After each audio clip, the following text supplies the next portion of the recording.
Hello friends, welcome to commerce lectures.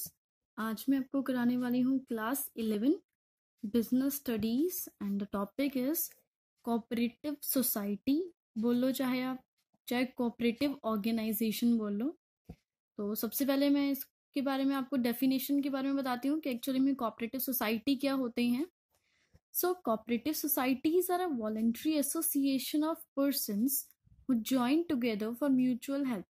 Cooperative society क्या होते हैं? कुछ लोगों की वॉलेंट्री एसोसिएशन होते हैं। वॉलेंट्री मीन्स जब कुछ लोग अपनी इच्छा अनुसार, वॉलेंट्री मीन्स अपनी इच्छा अनुसार एक दूसरे से जुड़ते हैं, ठीक है, किस लिए? एक दूसरे की हेल्प करने के लिए, एक दूसरे का वेलफेयर करने के लिए कुछ लोग आपस में जुड़ते हैं, तो वो कहलाती है कोऑपरेटिव सोसाइटी। इसका मेन मोटिव क्या होता है? म्यूचुअल वेलफेयर, यानी एक दूसरे की, अपने मेंबर्स की हेल्प करना, वेलफेयर करना, इनका मेन मोटिव होता है। It is not for earning profit, ठीक है, प्रॉफिट अर्न करने के मोटिव से नहीं बनाई जाती है, ये म्यूचुअल हेल्प के लिए बनाई जाती है। ऐसा नहीं है कि बिल्कुल इनका मोटिव होता ही नहीं अर्न करना, ठीक है, हर कोई पैसा कमाना चाहता है, हर कोई प्रॉफिट कमाना चाहता है, बट जो प्राइमरी मोटिव है वो है वेलफेयर करना। उसके बाद सेकेंडरी मोटिव हमारा आता है अर्निंग प्रॉफिट। इसमें मिनिमम मेंबर्स जो है कितने चाहिए होते हैं? 10, यानी अगर 10 मेंबर्स हैं तभी कोऑपरेटिव सोसाइटी बना सकते हैं। मिनिमम 10 से कम लोग नहीं बना सकते हैं कोऑपरेटिव सोसाइटी।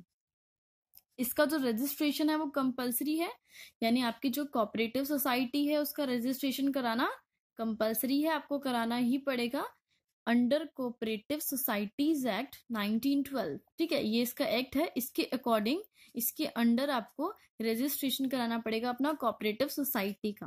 कैपिटल, अब कोऑपरेटिव सोसाइटी में कैपिटल कहाँ से आती है, कौन कंट्रीब्यूट करता है?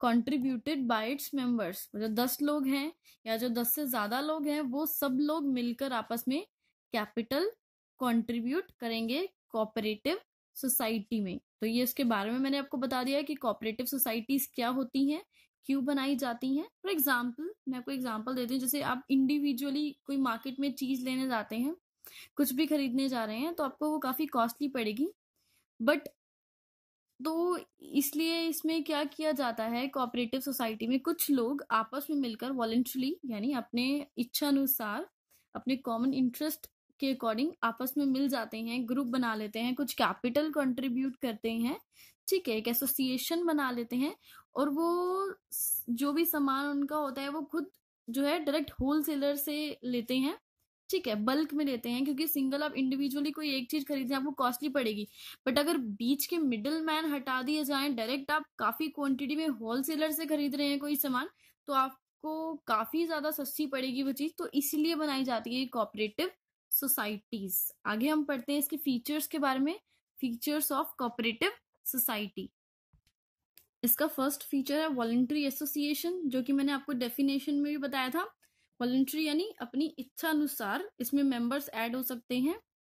एनी पर्सन कैन ज्वाइन और leave it according to his own will, मतलब अपनी इच्छा के अनुसार, अपने विल के अकॉर्डिंग कोई भी इंसान इसको, कोऑपरेटिव सोसाइटी को ज्वाइन कर सकता है जब उसका मन करे, या लीव मतलब उससे छोड़ सकता है कोऑपरेटिव सोसाइटी को अपनी मर्जी से, बस उसके लिए उसको एक नोटिस देना पड़ेगा रिटर्न में, और कुछ नहीं।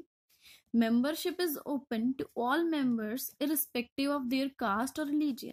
मेंबरशिप सबके लिए ओपन होती है, चाहे कोई भी आके मेंबर बन जाए, चाहे किसी भी कास्ट का इंसान हो, चाहे उसका कोई भी रिलीजन हो, ऐसा कोई कंडीशन नहीं है, कोई भी आकर मेंबर बन सकता है अगर उसका इसमें कॉमन इंटरेस्ट है तो।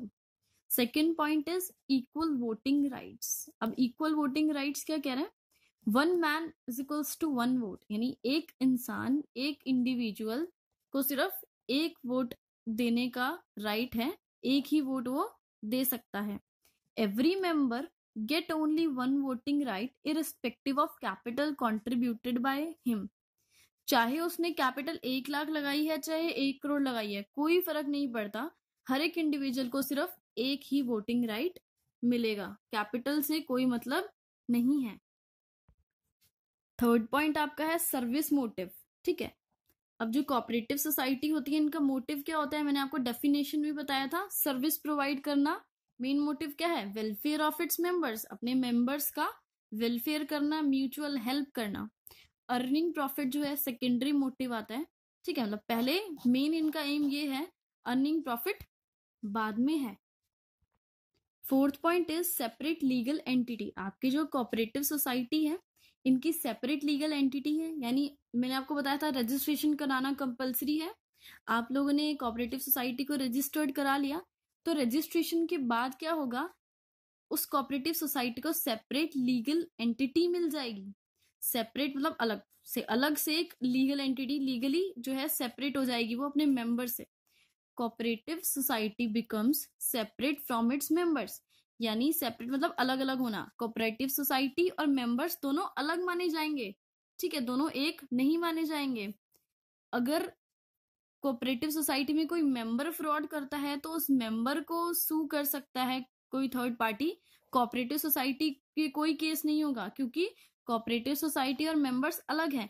अगर कोऑपरेटिव सोसाइटी फ्रॉड करती है तो उसके मेंबर्स अलग हैं, कोऑपरेटिव सोसाइटी पे केस चलेगा, मेंबर्स पर नहीं।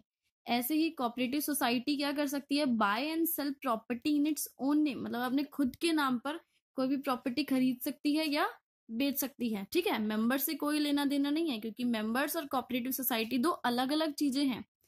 किसी पार्टनर की डेथ हो जाए या इंसॉल्वेंट, उसके पास बिल्कुल जीरो बैलेंस हो जाए एकदम, ठीक है, उससे कोई फर्क नहीं पड़ता कोऑपरेटिव सोसाइटी को। किसी भी मेंबर की अगर डेथ होती है तो डज नॉट इफेक्ट एग्जिस्टेंस को कोई फर्क नहीं पड़ता उसकी, वो ऐसे की ऐसे ही चलती रहेगी आपकी कोऑपरेटिव सोसाइटी। सपोज आपकी कोऑपरेटिव सोसाइटी में 15 लोग हैं, ठीक है, 15 मेंबर्स हैं, उनमें से अगर एक की डेथ हो जाती है तो बाकी जो 14 बच गए वो अपने इसको कंटिन्यू करते रहेंगे सोसाइटी को। एक की डेथ होने से या इंसॉल्वेंसी होने से कोई फर्क नहीं पड़ता इसकी एग्जिस्टेंस को।